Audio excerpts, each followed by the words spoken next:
Welcome to Garden Glow. A modern front yard garden is more than just landscaping. It is the first impression of your home. With clean design, balanced greenery, and thoughtful details, even the smallest front yard can feel elegant and welcoming. Modern landscaping focuses on simplicity and structure.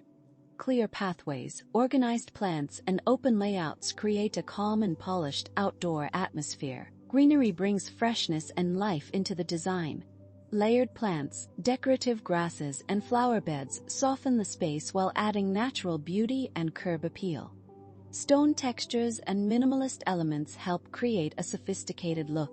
These materials blend beautifully with plants and make the front yard feel modern yet warm and inviting. Lighting also enhances the atmosphere during the evening hours.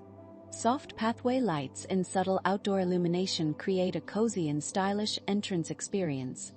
With thoughtful landscaping and simple modern design, any small front yard can become a beautiful outdoor statement, a welcoming space filled with elegance, balance, and natural charm.